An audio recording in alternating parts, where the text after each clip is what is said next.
verið ljómandi gott, takk fyrir. Og fegurðartögg af frjálsraði, þar sem að ykkur finnst hesturinn ykkar takk.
Takk.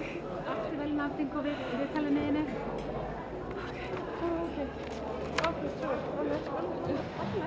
Er þið fyrsta skipti sem þú ert að keppa? Já, nei, kannski þriðja held ég. Já. Þú ert ekki ljómandi vel, áttu vonar? Nei, ekki, alls ekki. Og hérna, þú sagt mér hestasálta? Herru, þetta er bara algjör ljúflingur. Þetta er bara, hann heitir Stjörnufókur frá Blönduósi. Ég reyndar bara með henni í láni. En þetta er bara, hann er bara snillingur. Það er ótrúlega skemmtilegur. Gaman að keppa á honum. Gaman að pröfa hann.